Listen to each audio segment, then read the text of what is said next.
Hello friends, चॅनलमध्ये पुन्हा एकदा तुमचं खूप खूप स्वागत. चॅनलला लगेच सबस्क्राईब करून टाका आणि बेल आयकॉनवर पण क्लिक करा, म्हणजे माझे रिव्ह्यूज तुमच्यापर्यंत पोहोचत राहतील. आज मी बोलणार आहे रेड 2 ह्या मूवी बद्दल. कशी वाटली मला फिल्म, चला लगेच जाणून घेऊया. कुछ भी नहीं है सर, कुछ नहीं मिला सर, कहीं पे भी कुछ नहीं. सो बोलूया या फिल्मच्या कथेबद्दल.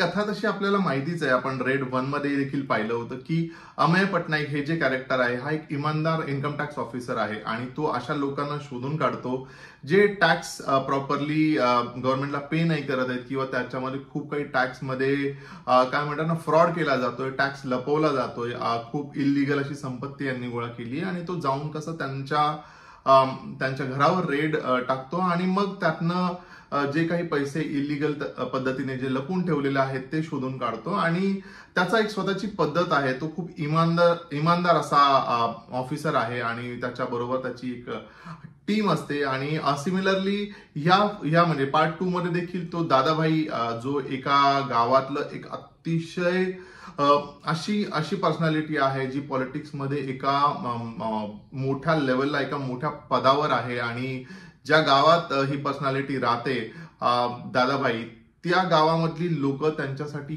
खूप जास्त इमोशनली त्यांच्याशी अटॅच्ड आहेत. ते त्यांच्या साठी उभे राहतात कारण अख्ख्या त्या गावामध्ये यांचाच इन अ वे दरारा आहे. बट दरारा व्हेन आय से पर्सनॅलिटी अशी दाखवली आहे की ती समोर दिसताना त्यांचा तो दरारा नाहीये. समोर दिसताना एक अशी पर्सनॅलिटी आहे जी खूप हेल्पफुल आहे. गावामधल्या लोकांना खूप मदत केली आहे.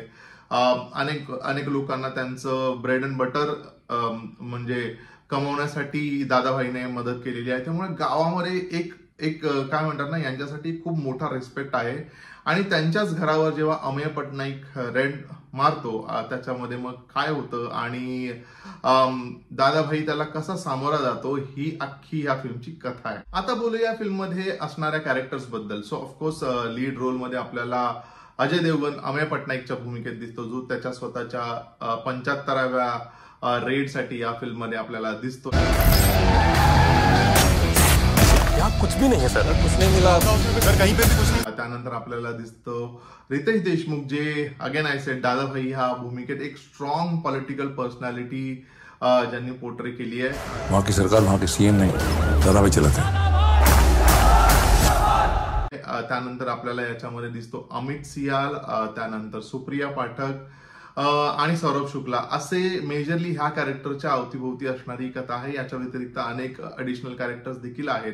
पण जर का यांच्या म्हणजे कसं काम केलंय प्रत्येकाने याबद्दल जर का बोलायचं झालं तर आय थिंक रितेश देशमुखला ह्या फिल्ममध्ये आणण्याचा एक अतिशय उत्तम निर्णय घेतला गेलाय. कारण अमेय पटनायकच्या समोर आफ्टर सौरभ शुक्ला जे ताऊजी कॅरेक्टर होतं त्याच्यानंतर कोण उभं राहू शकत होतं, तर ही पर्सनॅलिटी जी वरवर दिसता अतिशय सोबर, सिंपल, एक एथिक्सने वागणारी अशी पर्सनॅलिटी आहे. पण त्याच्या अंडर म्हणजे त्याच्या मागे एक जो मास्क आहे त्याच्या मागे काय काय घडतं आणि काय काय करतो हे देखील एक वेगळी पर्सनॅलिटी आहे आणि मला वाटतं ती एक चॉईस चांगली होती. So definitely Riteish Deshmukh has played his character very very beautifully. ते एक खूप स्ट्रॉंग कॅरेक्टर आणि ते दोन्ही अँगल आपल्यासमोर अतिशय व्यवस्थितपणे रितेश देशमुखने मांडलेत.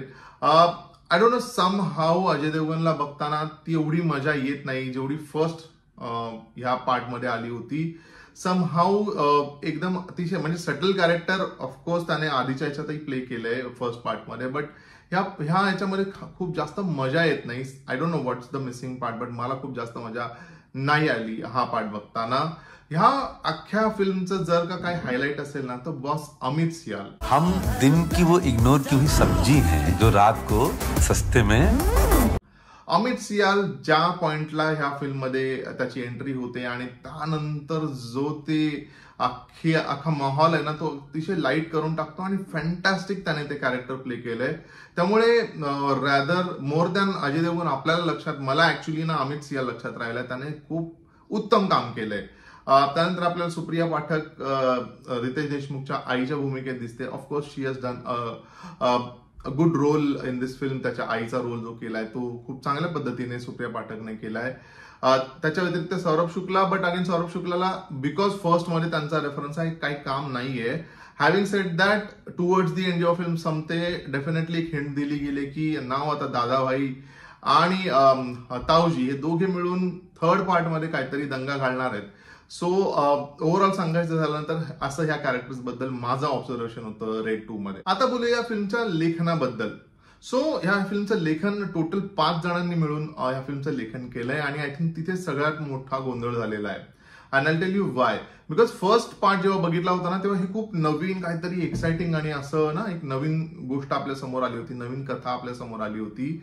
बट समहाव सेकंड पार्ट मध्ये ती मजा गायब झालेली आहे. कारण मला वाटतं त्याचं हेच कारण असावं की 5 जण एका स्टोरीवर काम करतायत, त्यामुळे तो जो एक सीमलेसनेस असतो किंवा एक एकसंधता असते ना ती कुठेतरी मिसिंग आहे. स्टोरी बऱ्याचदा आपल्याला नक्की, कारण ना तुम्ही ओव्हरऑल जर का स्टोरी पाहिली ना तर सरळ सोट स्टोरी नाहीये ती. मध्येच इंटरव्हल पर्यंत एक पार्ट आहे, इंटरव्हल नंतर जो पार्ट आहे, इंटरव्हलला ऑफकोर्स आपल्याला थोडं क्युरियस केलेलं आहे, बट इंटरव्हल नंतर एक भलताच पार्ट सुरू होतो आणि याच्यामध्ये जे लीड कॅरेक्टर आहेत तेच कुठेतरी बॅकफुटला गेलेलं देखील आपल्याला दिसतं.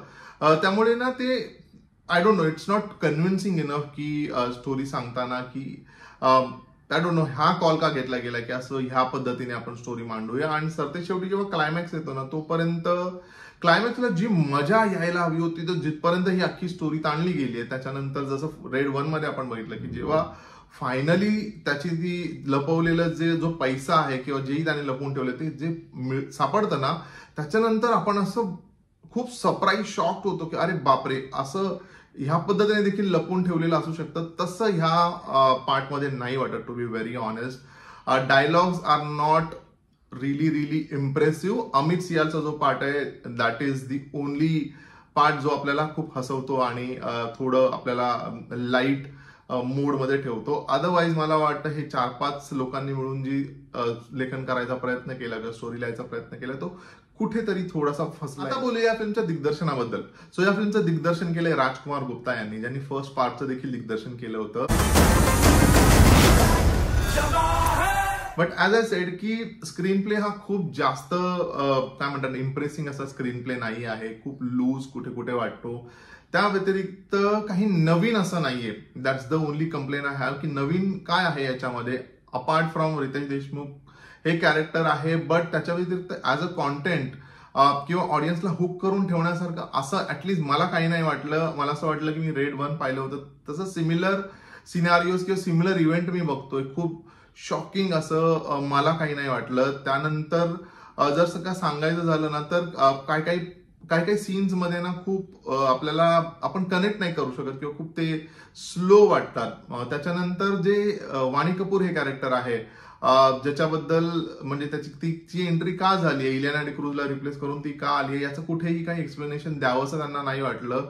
जस्ट ते कॅरेक्टर आलंय आणि त्याच्यामुळे आपण त्याला रिलेटही करू शकत नाही कारण ऑलरेडी आपल्यासमोर इलियाना डिक्रूज ही त्याची अमेय पटनायकची वाईफ असं एक लक्षात राहिलेलं आहे. त्यामुळे ते देखील कुठेही सांगायचा प्रयत्न नाही झालाय. प्लस तिचं कॅरेक्टर काय आहे, ती मध्येच ह्या सगळ्यांमध्ये काय इन्व्हॉल्व्ह होते हे देखील क्लिअर नाही होत. त्यामुळे ना there are certain negative aspects जे ह्या फिल्मला ओव्हरऑल जो इम्पॅक्ट यायला हवा होता ना तो इम्पॅक्ट नाही येऊ देत.